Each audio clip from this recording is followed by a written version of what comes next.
Once, a grandfather was teaching his granddaughter to fish. And the granddaughter quickly hooked a fish, and she reeled it in eagerly, and just as she got it up on the shore, it broke the line and swam away. Frustrated, the child picked up a stone and chucked it after the fish and shouted, "Stupid fish!" And her grandfather said, "Careful, you're feeding the wolf." She said, "What do you mean?" "You see, in each of us there are two wolves at battle. One wolf is evil. It feeds on anger. It feeds on negativity. It feeds on lies. It feeds on deceit. It feeds on hate. And it feeds on war. The other wolf is good. It feeds on joy and laughter and kindness and empathy. It feeds on peace and love." The granddaughter thought for a moment. "But grandfather, which wolf will win?" "That depends, my child, which one you choose to feed."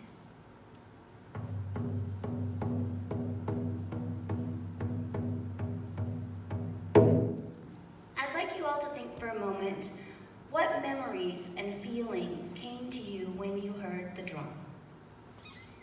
Did you think of perhaps a drum circle, or maybe it made you want to dance? For me, it brings to mind my somewhat unconventional childhood. You see, my parents divorced when I was very young, and they were very different people. So my weekends were spent traveling the powwow circuit with my artist and jeweler father. That drumming reminds me of nights camped out under the van because all of the goods were in the van, and listening to the drummers sing long and late into the night. All kinds of different people. Some were well-dressed and some were shabby. Some were in suits and some in chaps like bikers. There were hippies. Some people spoke different languages. They were all very fascinating. So that was my weekends. But during the week, my mother had remarried, and I lived on a sheep ranch. But the very best thing about growing up on the ranch was the next door neighbors. They had a Christmas tree farm, and their daughter, Juliet, was just 9 months younger than me, and we became the best of friends. But I got another gift out of that because her parents were unconventional as well. Luckily, her mother was also an artist and a jeweler like my father, so we had that in common. But her parents had met in the Peace Corps in Africa. Her father was actually the second man on earth to sign up for the Peace Corps. I grew up to stories about them in Africa chasing the hippos from the field, because apparently that's what you do at night, because the hippos come out and they eat all the sugarcane and stuff, so you have to chase them out, I guess. And they always had National Geographic. So we would flip through the National Geographic all the time and look at these unusual people with their body paint and their piercings and their long necks because of rings and their loincloths, and they didn't care about bras, they didn't care about tops. And it didn't matter. All these people, so many different beliefs and cultures, and it was exciting. So that was her family. Basically, from the time she was born, her family, her parents had started an adoption process. After 7 years, their family got one of the best Christmas gifts in the world. They got Holly, their daughter, adopted from Korea. She was 3, and she didn't speak English, of course, so it took a real adjustment for her. And I started to realize a little bit that I was having an understanding about people that not everybody had. So even though we have terms in this culture, we have Black and people People say someone is black or they're white. Clearly, nobody is really black, though I have seen people dark enough that, if they stood in the shadows around the fire, the only thing you would see is their big smile and their eyes lighting up because their skin is so dark. And then there are some people that are so pale that you can see the blue of their veins beneath their skin. We have so many differences, but that's okay. When I was little, our darkest friend was a man named Cecil. He was a friend of my father's, and he didn't come to visit very often, this old man Cecil, but when he came, he brought white bread, soft toilet paper, and Oreo cookies. All things my artist father couldn't afford, so I liked his visits. And Cecil told great stories. He told stories about his time in Vietnam, but he always edited them because I was a little girl. So I got to hear about the jungles, and I got to hear about some of the weird food, and I got to hear about the strange animals.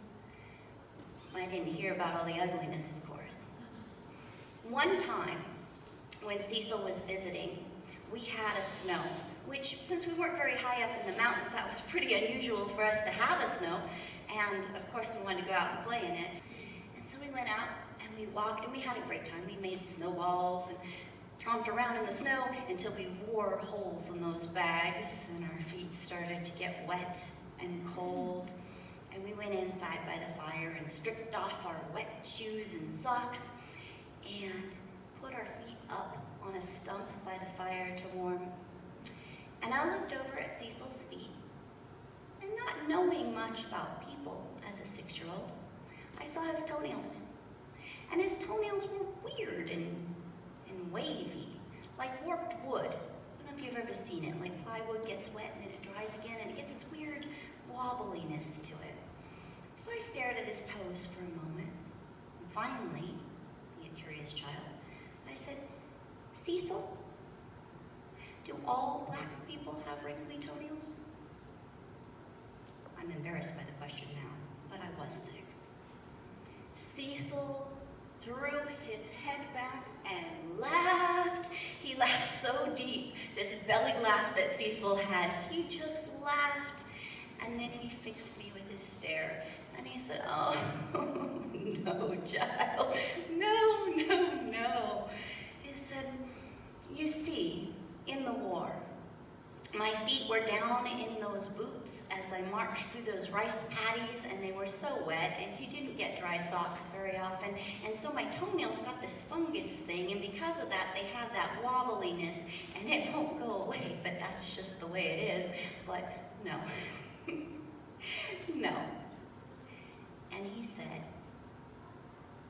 "You see, you and I are exactly the same underneath our skin." And that made sense to me. And as I got older, I experienced more people. And I also experienced a little bit of prejudice myself because my father would pick me up at school. And my father was very brown, and he had long hair, and he had a turquoise earring, which none of the other parents had. And he would pick me up at school, and sometimes the other children would see him, and they would tease me on the playground. And one of their favorite taunts was this one, wah, wah, wah, wah, wah, wah, wah. So awful. So embarrassing, so rude. And I thought to myself, you don't see children on the playground following around Catholic kids and crossing themselves, right? But I didn't experience a lot of it towards other people. And I was lucky. I grew up raceless. I didn't see a lot of this until one Christmas. See, my grandparents didn't live near me, so we would only visit them or they would visit us on the holidays. So one Christmas, we were sitting around visiting, and my grandpa was eating the shelled nuts that he would always put out on the holidays. I don't know if you have older relatives that do this. I don't know, it's a Christmas thing, and they have shells on them, and you have to crack them and everything, and I don't know, maybe that's part of the charm, the cracking of them. And he holds up a nut to me and he says, "What kind of nut is this?" I had no idea. I didn't crack nuts all the time. I didn't know what it was. And my mother fixed him with a stare and she said, "Those are Brazil nuts, Dad." To which my grandfather replied, "No, those are nigger toes." That was the moment I lost all respect for my grandfather.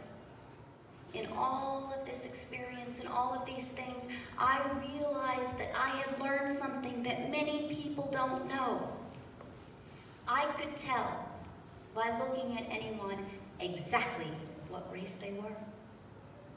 Okay, I want you guys to look at these three individuals. Take a good look at them. Get them fixed in your mind. There you go. Maybe turn around, do a little pirouette. Great. Okay. Now form your opinion. Do you know what race each of these people are? You, sir, are nearly 100% human. That's true of you and you as well. And everybody else in this room. You can sit down, please. Thank you. I say nearly 100% because each of us is also made up with billions of microbes, which we aren't even going to get into. And recently they discovered that we also have a little bit of Neanderthal DNA. Who knows what kind of a combo that wound up with? It tends to be more common amongst Europeans and some politicians, I'm pretty sure. But, as you see, many people have been misled. They have been misled to believe that the color of a person's skin makes them a different species. It's a lie. I don't say racism because racism is just another word for bigotry. That's all it is. It's another excuse to discriminate against a person because of a religious belief, because of the language they speak, because of the country they come from, because of the color of their skin. But the only thing that a person's skin color can tell you is what part of the world their ancestors evolved in. Because that's all they are, adaptations to where we evolved. Now, some of you may not have been fortunate enough to grow up in a raceless household. And those two wolves within you might have a little bit of conflict about this knowledge.